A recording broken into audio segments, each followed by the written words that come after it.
peptide is simply a chain of amino acids. Amino acids are these little molecules that come together to form proteins. These are the fundamental building blocks of all life in the body. Anything that needs to be built and made is derived ultimately from amino acids that form proteins. What's so powerful about peptides is that they have a massive range. There's just so many applications. So from correction to stabilization, all the way up to peak performance and optimization, we can use them in so many ways. We stand at the precipice of a new era of greatness. We no longer have to be reactive. We are moving into a time of regeneration and rejuvenation. And the way we understand medicine, the way we understand our own health expression and potential, it is going to look so different and be so different within as short as 3 years from now. Hello and welcome back to Unscripted. Today we are going to talk with a very special guest about one of my favorite things to talk about in the entire world, which is the world of peptides. We brought in really one of the world's foremost experts in the field to talk to us about peptides, share a little bit about her background and how she got involved in that and kind of what's ahead. So with that, I'll introduce our guest, Dr. Melissa Peterson, who is the founder of the Human Longevity Institute, as well as Peptide University. Had a chance to dive into that a little bit, and we'll talk more about that. Super exciting. Mm-hmm. But she has a very accomplished background, which I'll let her share a little bit. TEDx speaker, best-selling author of a book that I think is a really cool topic, The Codes of Longevity, How to Be Ageless and Live Limitless. Former TV personality, here she is, Dr. Melissa Peterson. All the things. Jeff, thank you for having me. I'm excited to dive in. Absolutely. Yeah. I really appreciate you coming on and making time. A little bit about yourself. Tell us kind of how you got in this field, your background. You've done a lot. So yes, I think the short answer is success is not linear. Let us all remember the journey is never one straight line. And I'm Gemini. I will say this to just give context that I am a very I have worn many hats over my life, but yet my entire life has been dedicated to health and wellness. So that's the big main umbrella. And the way my brain works and my skill set works, I set this up for context because when I kind of give a little bit of background, people are like, I don't just fit into a box is kind of the easy answer. But the way my brain works is I'm able to see, I would call myself really a seer. I'm able to see potential. I'm able to see processes. I'm able to see trends. And I'm really able to see systems, how pieces really fit together to create a greater whole, to create a greater expression. And I've done this my entire life. I was in health and wellness before it was labeled health and wellness, started dancing when I was 2. And that's an important part of the story because it led me into television. It led me into a lot of interesting things. I had my doctorate in chiropractic medicine and natural medicine in my early 20s.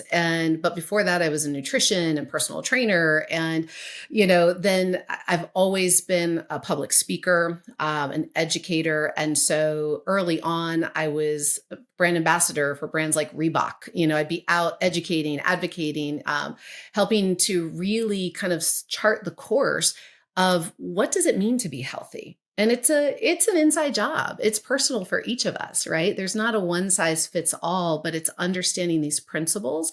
And along the journey in practice, I had kind of my own ahas, it doesn't matter what type of doctor is next to your name. We are all taught a certain path and almost a certain dogma, if you will. And so we kind of come out of school to go do the thing that we were taught to do. And really early on in clinical practice, I started to realize, wait a minute, the thing I was taught that is fundamentally at the root cause of imbalance in the human system isn't the thing, because the human system responds to how we live, to the inputs, to the quality of the input in is directly informing and influencing how our body's able to respond and kind of keep up. I call it with the demands of life. And so I got really curious very early on in my clinical career to say, there is more here. And so I'd say probably 25, 30 years ago, I'm dating myself. I went on a journey. And so everything from epigenetics and genomics and psychology and neurolinguistic psychology and what makes the mind, what makes the body, what makes it all work, what makes it all move, what makes us healthy, what breaks us down. So very long story short, I have over the years, I've owned many different types of practices. I have consulted hundreds, if not thousands at this point, of doctors out in the field with every type of practice, with every type of business, from hospital systems to yoga studios and everywhere in between. And so, I feel really honored about that, as well as I've been in the trenches with patients at doing things from one to one to many. And over the years, just continuing to educate my fellow practitioners, started to use peptides probably 8 years ago now in clinical practice. And so from there, just realizing longevity was coming, people didn't know it, people didn't see it, started to put the information together, started to apply it differently, had lots of practitioners come saying, how do we do the thing that you do? And so kind of here we are today. So I've got two educational bodies, and I love educating my fellow clinicians because there is such a transformation happening right now in the health and wellness industry, and really the future of medicine and how we are going to access healthcare. And so it's really an honor that I do not disrespect to really be able to lead the charge and support my fellow amazing practitioners, leaders, clinicians out in the field. Whew, there you go. I love it. Well, I think what our audience can hear is that this is really your purpose. This is really your life mission, and you're passionate about it. And that really speaks through. I think that's why we've connected. That's why we've aligned. And I see it throughout everything that you're doing. Everything is really on purpose. You're trying to change the world. I mean, really. And you have the ability to do that, and so we'll talk a little bit more about the platforms that you use. But one thing, I'm really curious because I was reading the mission for the Human Longevity Institute. Yes. And in the mission statement, it talks about living to 120 and beyond, healthy, vibrant, etc. And I joke about it because I know that this is coming. I know that's this whole world of longevity is coming. And I was actually in Bali months ago, sitting in the sauna with a very prominent longevity doctor from Australia, one of the world's experts on it. And he said, it's absolutely possible. It is absolutely possible. And so I tease my partner now. I'm like, hey, you better get used to me because I'm going to be around to 150. So deal with it. but talk to me a little bit about that. Like what, is that realistic? Like what's coming and kind of how do we bridge from where we're at now to where we're going there? That's a great question. Thank you for asking, because while it can be exciting to some, it's actually very painful for others to even think that. Yeah. And so I want to have some grace over answering this. The reality is we're sitting at a very interesting time in human history because we are living longer, but we are living sicker than ever. And so, to set this up, there's what we call lifespan, how long we live. And there's what we call health span, how many years we live in health, free from sickness and disease. And then we have our life expectancy. So life expectancy, we know in the data, the human system can live in a thriving state until at least 120. Just if we look at cellular biology, give the right ingredients, have the right terrain, it is possible. Okay. And there are a few humans that have hit that mark. Now, let's backtrack. Life expectancy around the globe, the average, some places are a little higher, some places are a little lower. Let's just go right down the center. The average is that people are living until about 76 years of age. So we already have a massive gap to our potential. And this is before we even biohack and do the cool stuff, our potential and actuality, right? And now let's take it even one step backwards. Our health span is really kind of, again, that average is tapping out at 65. So on average, we are living greater than a decade in a state of symptomatic breakdown, dysfunction, and disease. And so to people to think about living to 120, they're like, why in God's name would I want to do that? Why is everybody excited about longevity medicine? Because I don't want to live to that. And it seems almost cliche, but it really is. Like I would ask your listeners, and it's important that we do this because we'll never break the sound barrier. We'll never be our own Roger Bannister. The 4-minute mile was impossible until it became possible. And we will never know our own inner human potential until we're willing to first do what I like to call shake the dirt off the roots. So let's take the plant that is us out of the soil it's planted in, shake off what we no longer need, and place it into a much bigger pot with really healthy soil where we can thrive even more. Right now, the current pot we're in, we see a lot of limitation. And the brain needs proof that something more is possible. And so I ask people, when you think of the word, and I'm going to ask this to you, Jeff, will you play with me? Okay. Sure, absolutely. So what does the word aging, and there's no wrong answer. Okay. I'm just curious because you are already a little different than maybe the average person, but the word aging, what does it mean to you? Means loss of functions, means losing capacity to do everything that I want to do, and losing energy as a main focus. Yeah. So thank you. And that's pretty realistic. Let me ask you, do you have in your brain examples of people around you that you've watched them chronologically age, let's say parents and grandparents, and have you also watched them lose function? Absolutely. Yeah. Right. So this is really normal. The way that the landscape of what our brain knows is that as we move through this time span, the more years, the more birthday candles on the cake, the more likely the expression of decline, of breakdown. And for some of us, we've witnessed, we've lost loved ones, we've seen them go through, I think what people are most afraid of right now, and I will use the word fear, is Alzheimer's and cognitive decline, because we are really kind of we're in the generation now where many of us have grandparents or parents that have actually lived through it. And and so now there's this fear-based mechanism. So it's exciting to think that we can live longer. However, we're not even hitting those first marks well. And so what I like to say is step one, we get to shift what's up here. This is our most valuable real estate. And so I'm pointing at my brain, gang, in case you're not watching the video, because there's pretty significant research that shows us just our perception. So if we believe that aging is going to lead us to decline, loss of function, being forgotten, losing relevance, getting put in a corner somewhere in a wheelchair. Yeah. That's what we would refer to as, you would probably all agree that they might call that more of a negative perception, a less than desirable perception of what aging means, right? Yeah.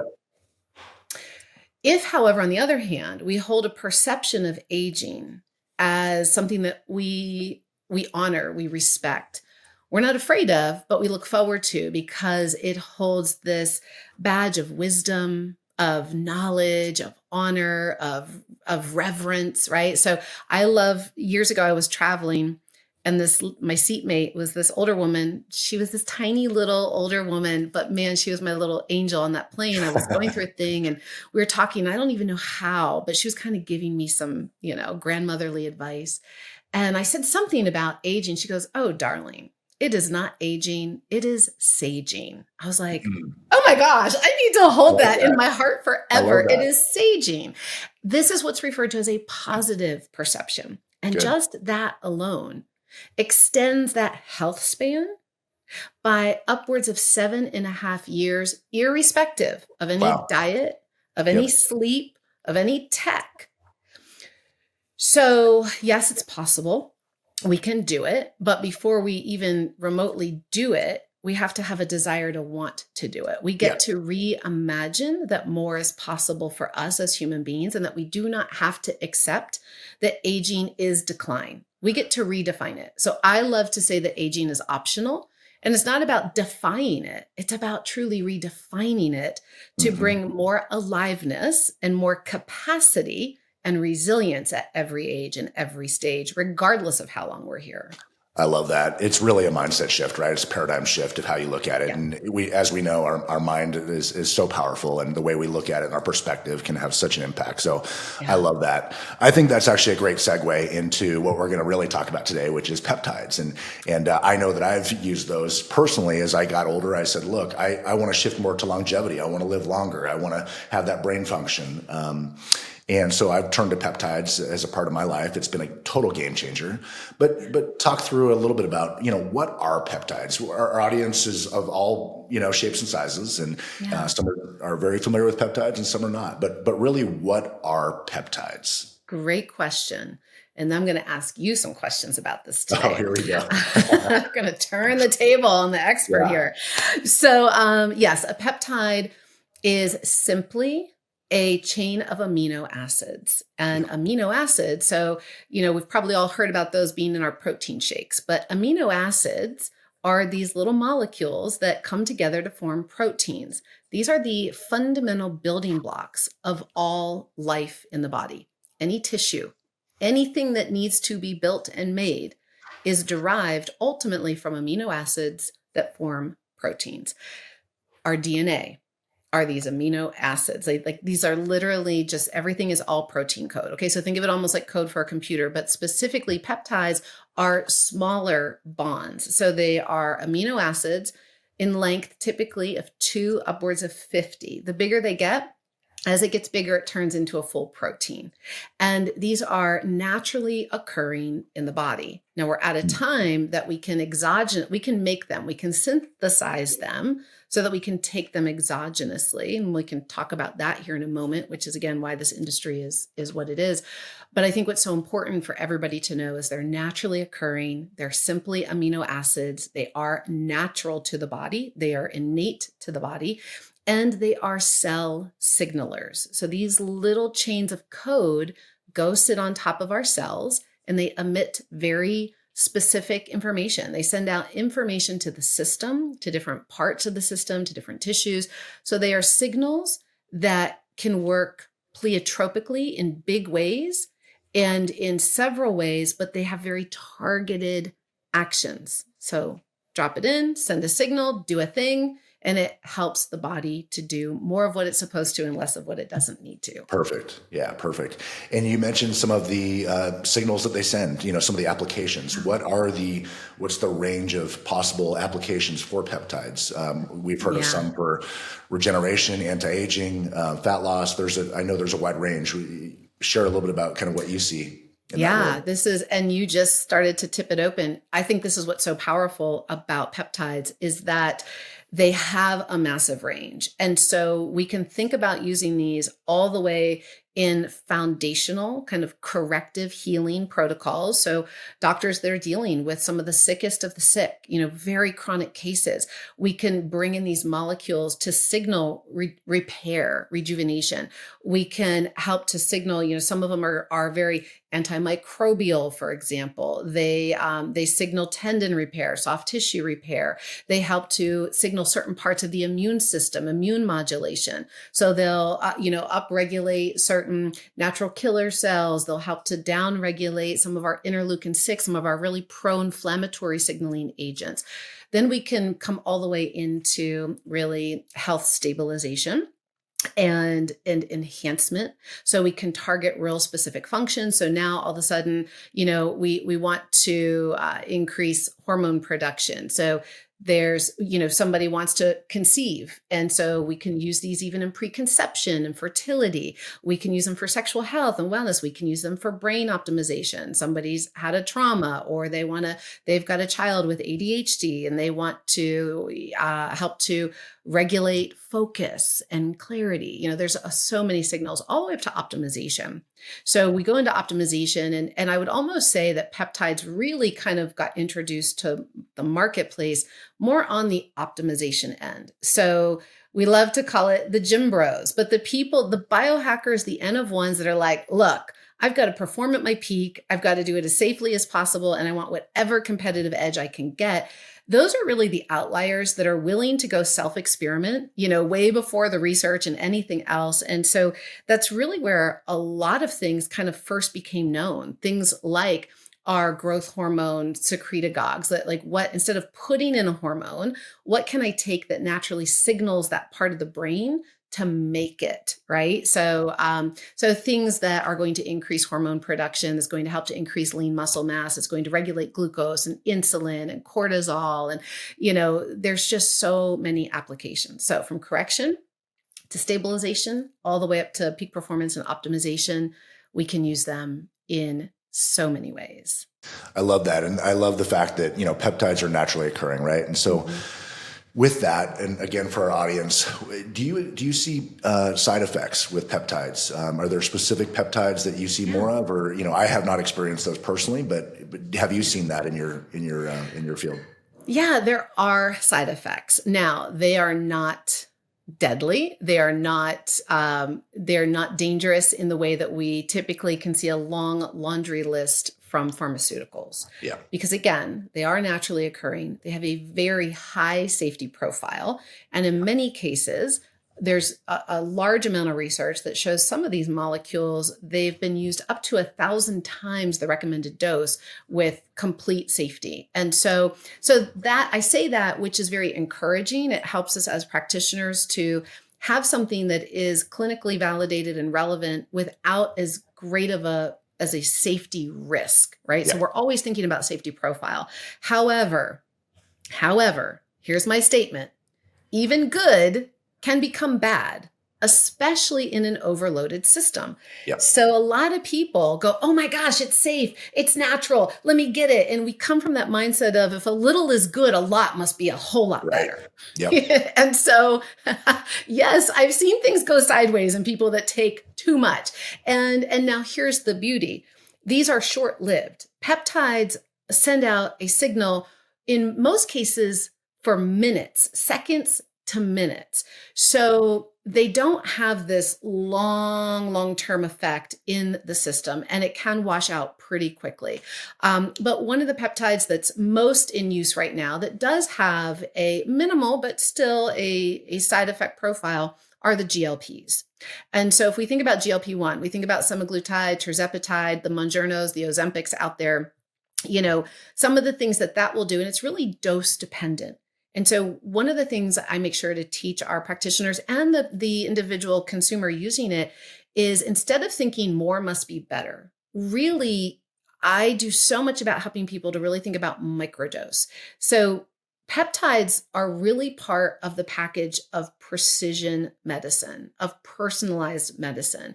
And we always say, for what reason? And so the question I would really encourage practitioners and end users to go for is say, instead of what's the biggest dose, how fast can they get there? Say, what's the smallest dose? What's the lowest amount that can produce the greatest result? And we really don't need a lot from these molecules because they work very naturally, again, within our endogenous pathways of kind of how the brain works and the signals to the different hormones. But GLP-1s, a lot of people know nausea.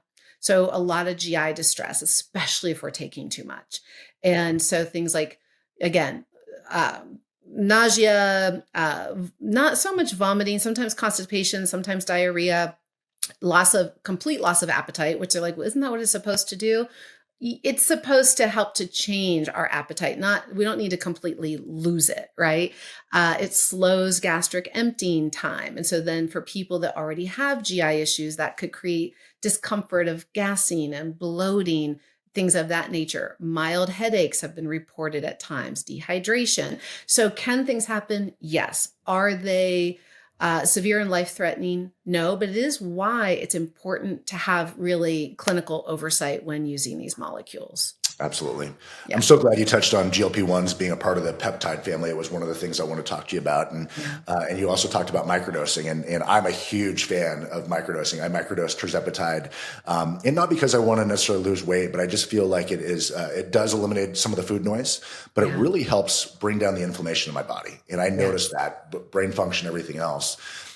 Talk a little bit about microdosing. I know you've got an upcoming session on microdosing, but just real quickly talk about that, because I think that's important for folks to hear, especially as it relates to GLP-1s. I mean, we hear about losing, tens and 20, 30, 40 pounds on tirzepatide or semaglutide, but there's also an application as far as microdosing for other benefits as well. Yes. And this is a big topic. Yes, I do have an upcoming class. So again, microdosing, let's remember that these are short-lived. And so when we think we're going to put in a big bolus, like a larger dose, The interesting thing about GLP-1s is that the research that was done by the pharmaceutical companies was done for their specific version.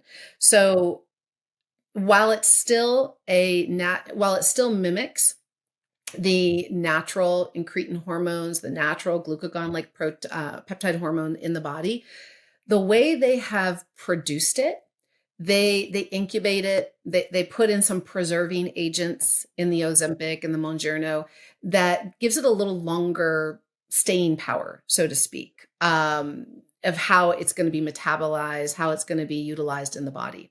For those of us out there using more research chemicals and working with compounding groups that have compounded the research chemical, so it hasn't been made by pharma, right? It doesn't have that preserving agent.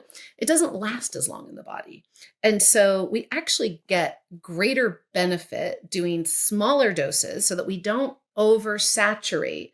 So the cell can only hold so much. There's only so much space on that receptor. And so the original research that was done on GLPs specifically, and we can microdose any molecule, by the way, but it's really important right now because we have overdosed a lot of these and we have people on such high doses because the idea, if you think about it from a business model, right? Like, of course they want to move people up in dosing and because they're going to sell more. And so I'm not making any judgment or statement, like that is what it is, but is that really in the greatest safety and well-being of the person?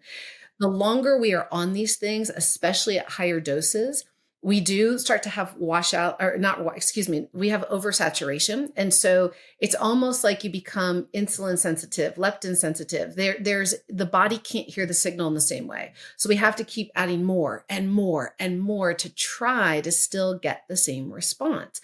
And the more of this we have, and the more inefficiency that we start to create in the body still has to do the function. So anyway, the long story short is with too much GLP-1s, the reason we see so much muscle wasting, the reason we see so much breakdown is the higher the dosing we go, the very thing it starts to support with glucose regulation and creating insulin sensitivity. So we can be more receptive to quiet the food noise.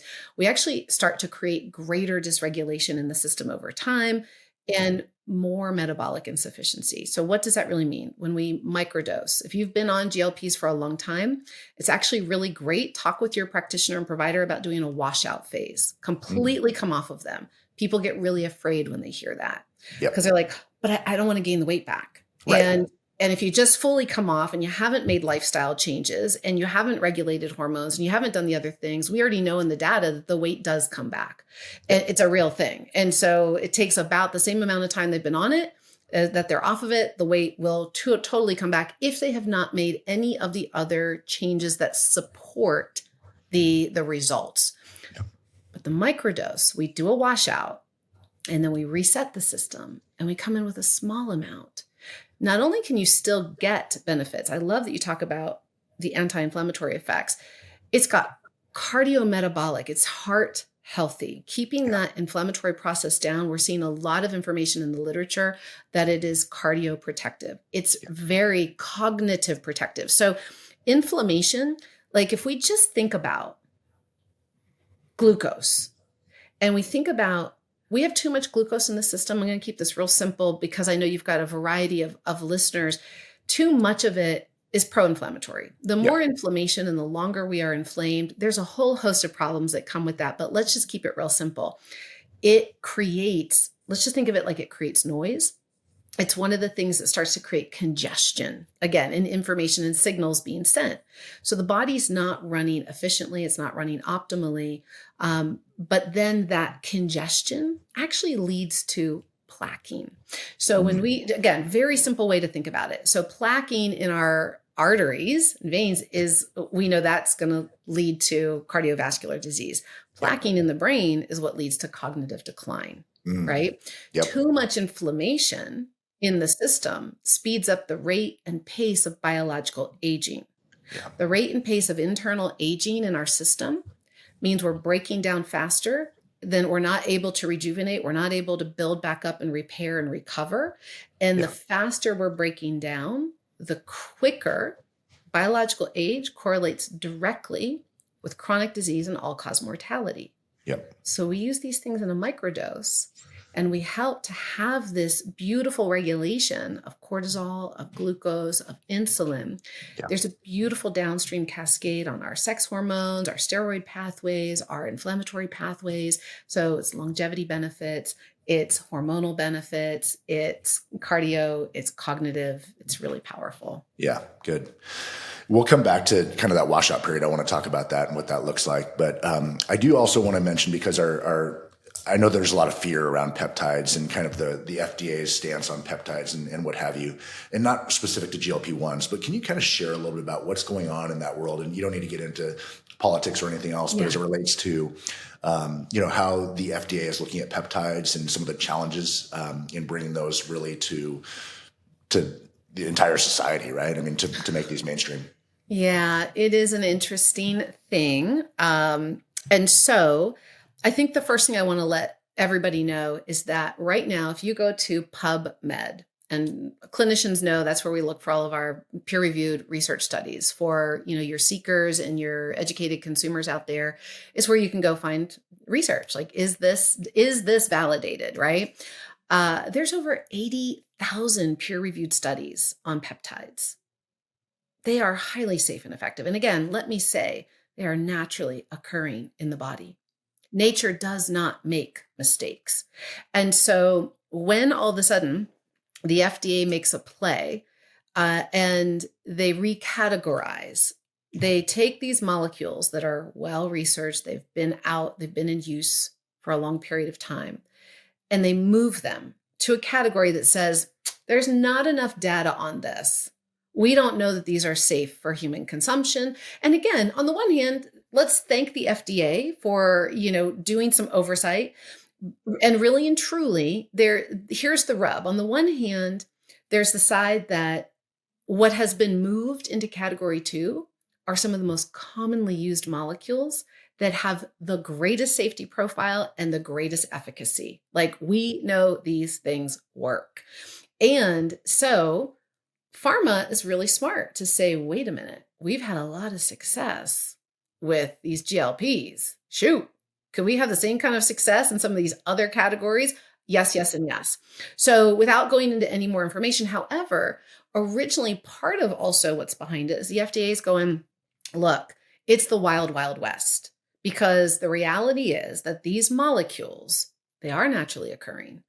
So how do we get them? Like, if we want to take more of them to increase the signals in our body, we have to get them exogenously. Where are they coming from? The majority of them are made over in China, and not every supplier is the same. So we don't know what's in the bottle. And unless you've got a good supplier, certificates of analysis. And so unfortunately, there is a big gap in the quality. And so we can get peptides that it's not the peptide is dangerous. It's where did it come from and what else is in it.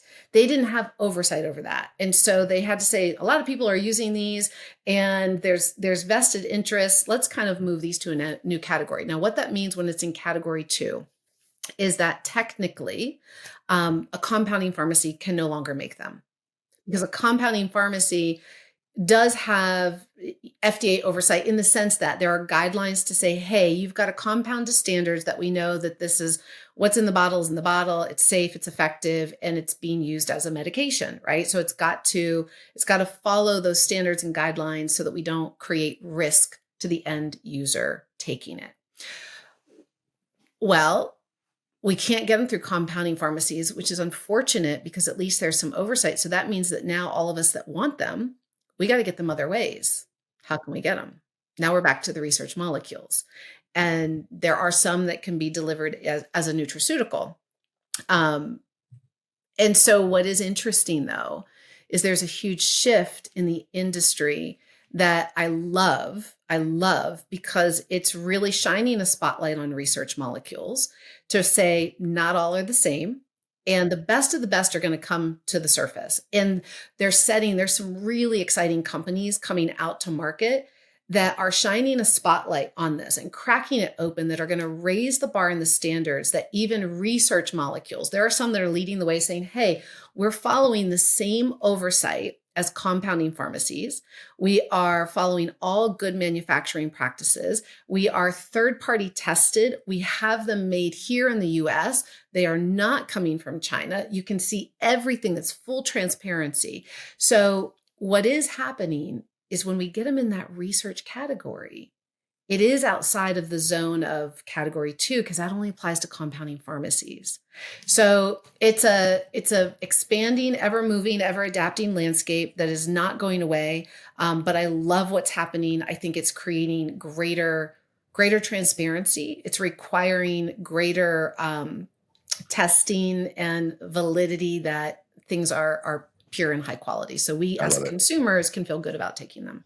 Yeah, no, you and I are aligned on that. I think that, the devil's in the details, right? And so it's you can have a great peptide that is amazing, and if it's done right, it can be, absolutely incredible. But if it's from the wrong source, you just don't know what you're injecting, right? And that's scary, I think, out there. And so I love some of the developments that are happening, some of the companies that are stepping up and saying, we're going to do this right. And I know you and I are aligned on that. So that's great.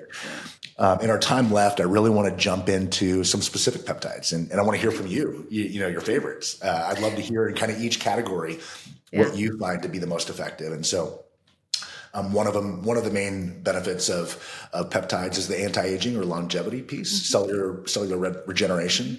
Do you have a couple of favorites in that world that you are kind of your go-to? Of course I do. Of course I do. But before I give mine, I'm so excited to ask you, Jeff, what are your favorites? Yeah.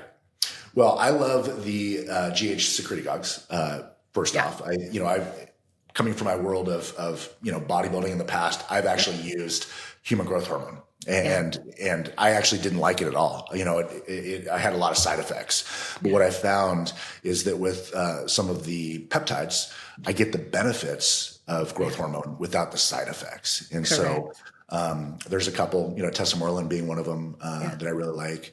I've used them all, CJC, ipamorelin, ipamorelin, and those are a couple, but and then I'm experimenting, right? I'm experimenting with things like MOTS-C, SS31, all those things, and so I'd love to hear from you. On those. Yeah, and I love it. And so it is beautiful for us to be, again, kind of N01, self-experimenting and seeing. And I always say for people, for what reason? Yeah. So here's a few of my favorites. CJC, ipamorelin, it actually has massive longevity benefits. So when you kind of said, hey, what are some of your favorite longevity ones?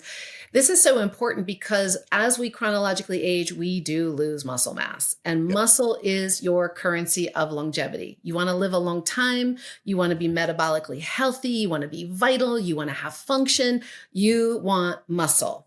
And you want lean muscle. Yes. So and we naturally start to lose it. And so how do we counter that? We just want to increase the signal. And the reason that we do is a big part of it. The reason you said is growth hormone. So our growth hormone levels naturally start to decline as we're in they start shifting in our later 20s, but by our mid 30s, because if we think about it, the body's it's done growing. So think about growth hormone. We are done. Our growth plates, they are done by around 25, so we start to see the shift from our mid to later 20s into our mid 30s, and then it just starts to decline. And so we don't have as much. We still have it. We don't have as much. So we want to boost that signal, because it's going to help to promote not only lean muscle mass, but it really is so important with deep sleep. And deep sleep, if there was one thing I could tell everybody, you really want to live your longest, healthiest life, you've got to sleep, and you've got to get at least 7 hours. You've got to have a healthy sleep structure with deep and REM, because that's where we repair. That is where we recover. That is where we detox. That's where we bring down the inflammation. We get the crud out. We reset the system. We regulate our hormones. That is where our metabolism actually gets set, is when we sleep. So sleep is an imperative. And that's what also helps us to build resilience over time. So I actually love CJC ipamorelin. I like that. do a lot with men and women, but specifically women. I find that one's a little better for women. I love Hmm. tesamorelin. Tesamorelin is also similar. It's also a growth hormone secretagogue, and Yep. it's going to really target belly fat. Yep. And there's some pretty fantastic research on the effects of, of how much, upwards of 20% reduction in visceral fat using that. And you still get the benefit of growth hormone, but it's not as ideal for women or people that are as stressed out, because it will impact your cortisol. So it'll create some bigger cortisol spikes and blood glucose things. So these are some of the nuances, right? Yep. I absolutely love GHK copper. So not only does it help us reduce fine lines and wrinkles and stay pretty, which is great. Let's not lose our vanity. There's nothing wrong with wanting Yep. to look and feel our best for as long as possible. But it's really tremendous with wound healing. So GHK copper works with increasing collagen and elastin. And it's like in our bodies, we have what's called an extracellular matrix. Think of this like the inner scaffolding to your skin, And so it helps to boost that, it reinforces that extracellular matrix. So I almost think it's like it's giving a little extra just kind of support to the body from the inside out. So I love that one. Yep. The other big one that's huge in the longevity space is epitalin. And we can get that in a couple of different forms. Typically, that's done twice a year. This is another big important thing for your listening audience. Peptides are not like a supplement or a medication that you get on and you stay on. Yep. These are signaling molecules that you work with the natural signaling of the body, and we do it in cycles, So it's kind of like, I love working through different systems, through different outcomes. And this is really the beauty of precision medicine. It's not a one and done. So it's kind of like we get to continue to just enhance the body and just make it better and better and better, and bring these things in, and we give the body a little support and then let it do its thing and come back and give it a little more. Exactly. So epitalin is going to help to really stimulate telomerase. There's a lot of great clinical research around how it helps to lengthen slow down the shortening of the telomeres so that they stay longer, which directly correlates with health span. So kind of going back to the beginning of our conversation. And in some cases, some research suggests that it can add upwards of an additional 7 years or greater to our health span profile. So it's a must have, especially for those of us out there that are like, yeah, I want to be my best me for as long as possible. Exactly. You want to put that one in your lineup. I love it. We talked about, coming off of a GLP-1 as an example. Somebody's had a lot of success on losing weight with tirzepatide or semaglutide. And you mentioned a washout period. Can peptides be used as part of that washout period? Or is there a good peptide that can kind of transition if somebody is like, okay, I'm good on the GLP-1, but I'd like to continue my journey. I'd like to maybe increase some muscle or continue the fat loss, maybe target some areas. A couple suggestions maybe you have in that world. Yeah, absolutely. And so a big part of that is kind of going, what are the benefits that we've got? So when we think about it and go, okay, I've lost the weight. I want to maintain the lean muscle mass or the energy, or I want to continue to support my metabolism. We're always kind of like, as we hit one milestone, right? Then we get there and go, okay, great. Now that was fun. So now what do I want to do? Instead of this fear of like, I'm going to go backwards, I want to keep going forward. What else is possible? And so one of my favorites, especially in a washout, so we'll start with the GLPs because a lot of people do want to stay on them. And as we discussed, it is beneficial to stay on them, but we do not need to stay on them at the high doses. So once you've kind of achieved you're going to titrate up and you want to titrate down. Even with microdosing, I'll still do a titration. And so we're kind of looking at frequency, rate, duration, but let's pretend we're titrating down and we know we need to do a washout phase, right? Like we've just been on too much for too long. One of my favorite molecules is 5-amino-1-MQ. I'm glad you said it. I love it. Right? It's my favorite. I love that one. I'm just awesome. 5-amino all day long. And it's great that you can also get it in an oral delivery system. So sometimes we don't want to inject all the time, even though it's an insulin needle and it's not that big of a deal. It's still like, okay, we're creating waste and there's all these needles. And it's like, so I think that's another exciting thing, that there's more and more innovative delivery systems coming out and that we'll see coming to market. But 5-amino-1-MQ, I love this so much because it supports metabolic function in the most beautiful of ways. One of the things that it does is it actually works inside of the cell to help to naturally increase NAD levels. So it is targeting visceral fat. It is absolutely working with our metabolic pathways. It's really supportive to thyroid function.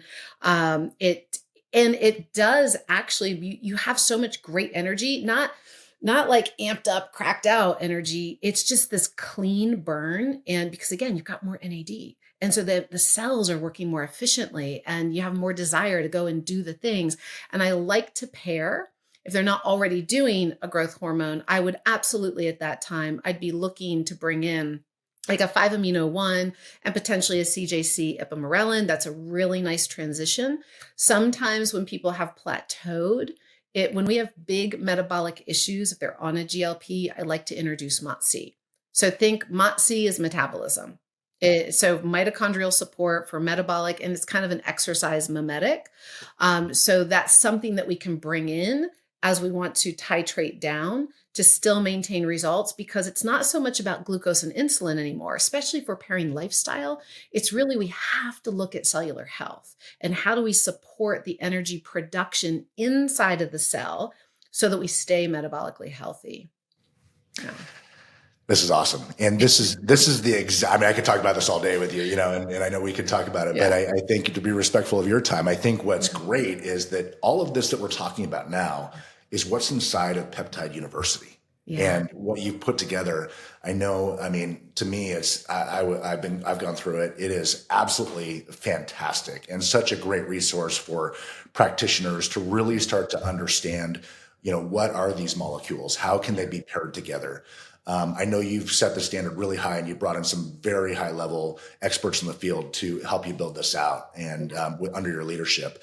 Talk about Peptide University. What's in that? What can practitioners expect? Who is it for? Yeah, thank you for that. I am a proud mama. It should be. It's awesome. Thank you so much. I started in Human Longevity Institute with a peptide course, like the foundations, just kind of proof of concept. And we had so much demand and so much interest that just kept coming from the field. And I advise, I'm on scientific advisory boards for many molecule companies and regenerative medicine and so much stuff that people just kept coming and coming and going, we just need a deeper dive. And so kind of this idea of Peptide University was born to have a place that's really dedicated to all small molecules, but not molecules just to say, what are we going to use and treat with? To help clinicians. So it's for any type of health and wellness practitioner, clinician, clinical researcher, even clinical educator who's wanting to understand not just theory, not just information, but real-time implementation and practice. So one of the things that I'm proud about is I'm not just sitting back in a classroom and telling you what to do. Like, I've done this stuff. Not only do I use it, we run large groups and large cohorts. We on our team, we have every single adjunct faculty, every contributor over at Peptide University.